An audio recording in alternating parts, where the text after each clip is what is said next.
The Tuesday that I grabbed both hands and patted him on his forehead and said, "Good night, Mr. Graham, and I'll see you tomorrow," I had no idea that like 10 hours later, I was going to get the call that he died.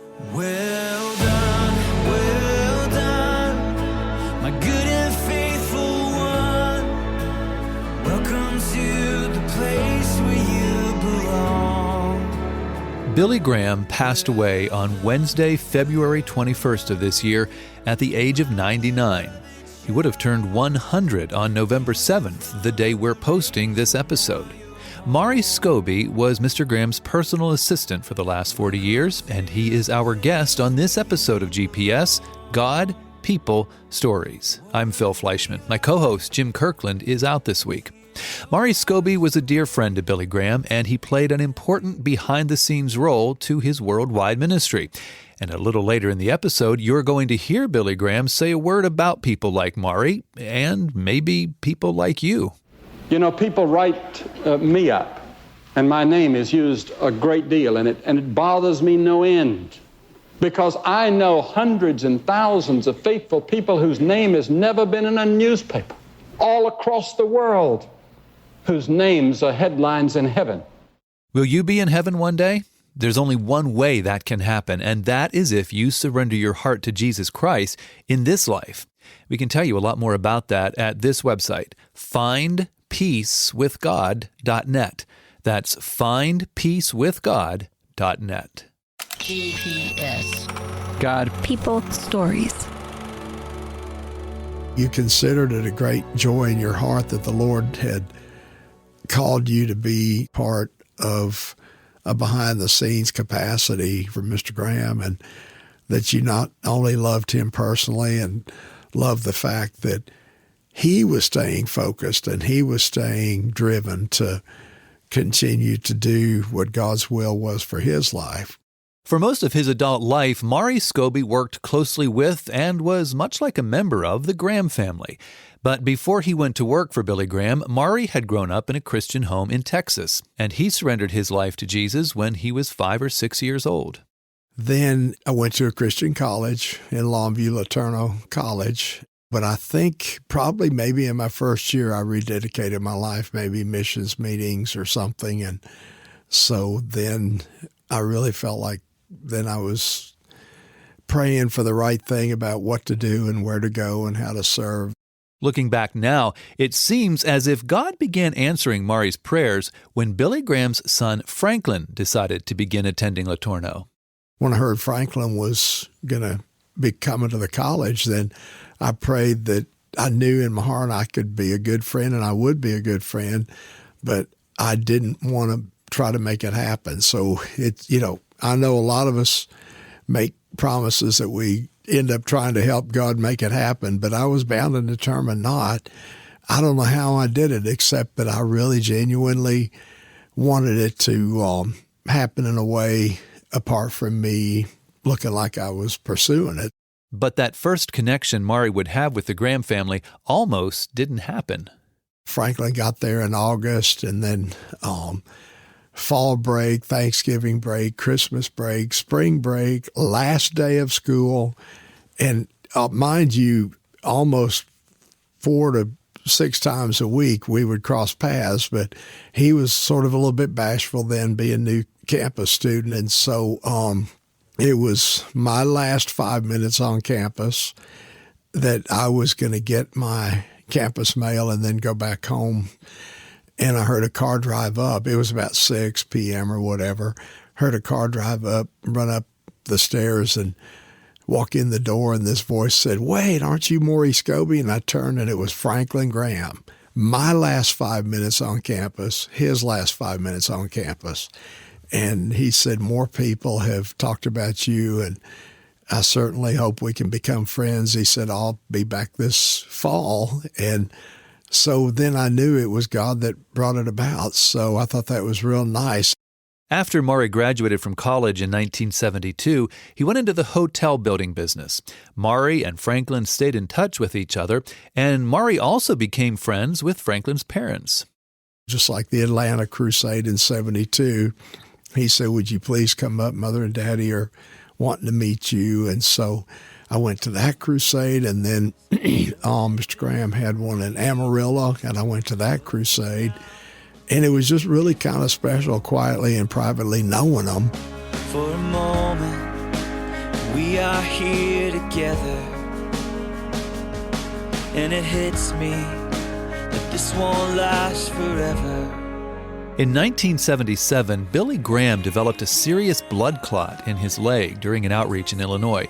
It was after his treatment for that blood clot that he and Mrs. Graham decided to ask Maury if he'd consider coming to work for them as a personal assistant. They all agreed on a 6-month trial period. When they called after the third day, I felt the Lord telling me that you'll be here for a long, long time. So I really forgot about that 6-month trial. So on this one particular day, it didn't make me nervous about Mr. Graham saying, hey, come up, Ruth, and I want you to come eat lunch right quick. But they were sort of quiet and almost a little cagey, and I thought I could tell something's going on. So then Mr. Graham, after lunch, after dessert, after coffee, I thought, when are they going to start talking about whatever it is? And he said, you know what today is? And I said, no, sir. And he said, today ends your 6 months. Well, I mean, I about collapsed on the inside. And I said a quick prayer. I said, Lord, wait a minute. I thought we worked that out. The third day I was sitting in that fake brown leather rocket chair. So Mr. Graham said, we've grown to appreciate you and love you, and we don't want you to leave, but we want you to tell us what you think the Lord might want you to do. And I probably fell back in the seat and laughed. I'm not sure. But anyway, I said, believe it or not, that happened on the third day, and I felt the Lord saying, you're going to be here for a long time. And it was a long time. Maury stayed on until Mr. Graham passed away in February of this year. During that time, Maury helped Mr. Graham and his family in a wide variety of ways, from the serious to the fun. I had a Chevy station wagon, 9-passenger wagon, 3 seats, and Ms. Graham said, is there any chance you could take all the grandkids? The reason she asked that was because all 5 of her children were in town for the first time in quite a while, and she and Mr. Graham had hoped to have an outing with all of them. And I said, no, that'd be no problem. So no seat belts. And I think I held one. Whoever was the youngest was probably not even 2. So I had, I think, 11 grandkids in a 9-passenger wagon. And we went bowling. I'm sure we would have gone to McDonald's, whatever, but it gave them a really, really first long time to be just the kids with their spouses and Mr. and Ms. Graham. But I think it also, then the grandkids all just started adoring me and appreciating me, and they still do. For many years, Maury would start most workdays at the Grahams' home in the mountains of North Carolina, and he remembers what that looked like on the morning of September 11th, 2001. Mr. Graham had not yet heard about the terrorist attacks. Mr. Graham was dressing, and I told him what had happened, and so we came out and turned on the TV almost in time to see the second plane crash. President Bush asked Billy Graham to lead a prayer service in Washington, D.C. later that week. Maury went with him, and it was one of the most memorable times of his work and friendship with Mr. Graham. The whole ordeal about 9/11, that was real special, just to see what an impact he had, personally with his visits with those presidents before the program and then during the whole program, how it ministered to the whole country. You're my courage when I worry in the dead of night. You're my strength 'cause I'm not strong enough to win this fight. You are greater than the battle raging in my mind. I will trust you, Lord. I will fear no more. Just about 4 years later, Maury would walk through another landmark event with Mr. Graham, his final crusade. It was held in New York City in 2005. It was a little bit sad in a way that he felt like he just couldn't, have any other crusades. But it was real special. Those meetings were wonderful. And then almost every night, all the networks, every news service were all set up. So I suspect that there was hardly a news service that didn't cover every day that week of his last 4 sermons. As Billy Graham got older, Maury worked a later shift, roughly 3 to 11 p.m., helping Mr. Graham at home. They were wonderful times. And so depending upon the situation, anything disturbing in the country that we watched on the news, he prayed for people a lot. Just even during a newscast, we'd go to commercial and he'd ask me to mute the thing, and maybe Ruth was in there, whatever. But I mean, he had a genuine love for people, even though they were total strangers watching a story on television. He had great compassion for these people and just wanted their needs to be met like that.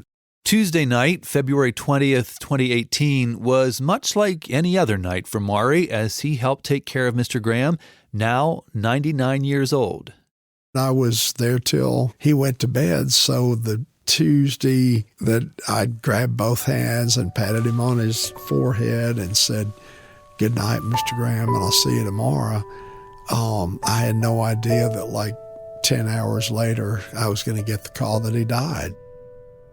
Well done, my good and faithful one. Welcome to the place where you belong. Well done, my beloved child. You have run the race, and now you're home. Welcome to the place where you belong. Working so closely with Billy Graham for more than 40 years deepened Maury's love for other people because of what he saw in Mr. Graham. He was just always ready to speak to anyone. So I think all these experiences enabled Mr. Graham to be able to immediately respond and be a real comfort and joy and, blessing to each person he met. I mean, he loved everybody. Something that went hand in hand with Billy Graham's genuine concern for people was his famous humility. I never saw him ever affected by the fact that he was like the number 3 most recognized man in the world between the Pope and the President and Mr. Graham. Maury is grateful that God gave him the opportunity to serve Billy Graham as he worked to share the message of Jesus Christ with people all around the world. Everybody has certain callings on their life, and I never ever really thought that I was anybody special or privileged to have done this. I just was blessed to be a part of it. This is what we're here for, to show the world how you love it. This is what we're made for, to lay it all down like you did. Maury Scobee has discovered the joy of serving God behind the scenes. Most people will never know all the ways he helped Billy Graham share the message of Jesus Christ. And maybe most people will never know all the ways you've served Jesus. But God knows, and that's all that matters. You can learn more about deepening your relationship with Jesus and about beginning a relationship with him at this website, findpeacewithgod.net. That's findpeacewithgod.net. In just a minute, a word from Maury Scobee about Billy Graham's friendship with so many presidents. You're listening to GPS, God, People, Stories, a podcast production of the Billy Graham Evangelistic Association. People write me up, and my name is used a great deal, and it bothers me no end, because I know hundreds and thousands of faithful people whose name has never been in a newspaper, all across the world, whose names are headlines in heaven. Billy Graham. And I'm praying that I'll be back there somewhere. They say Billy Graham was also preaching. I'm serious. I must face the judgment seat of Christ. Right. And I'm going to be judged on the basis of faithfulness in the place God put me, and the faithfulness in the opportunities he gave me. The man God uses will have a love for his brothers and sisters in the ministry, And then secondly, we're to serve one another. Jesus said, whosoever of you will be the chiefest shall be the servant of all. Our Lord washing the disciples' feet. We should be servants of one another.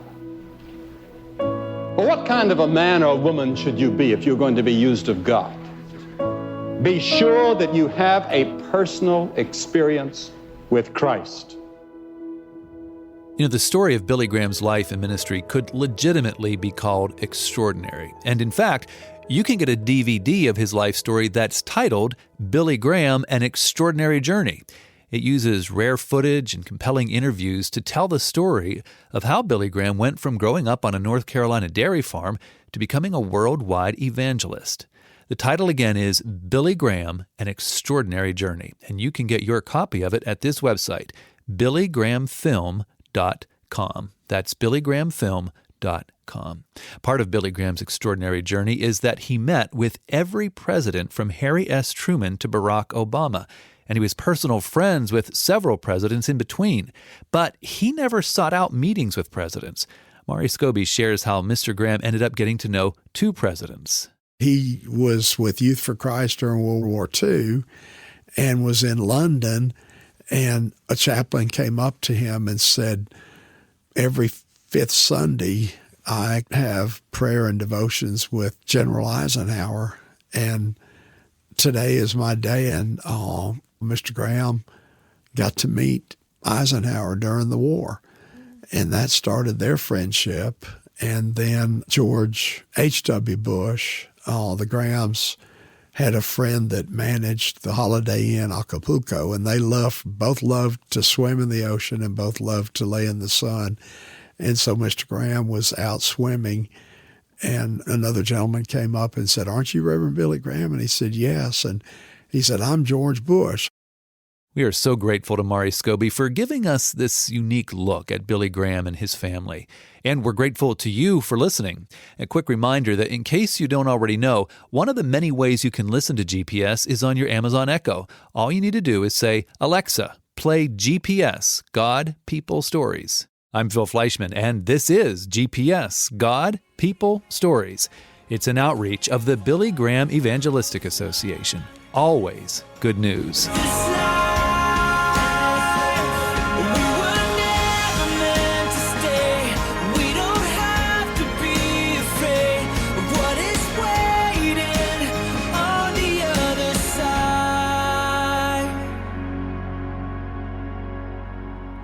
Of this life.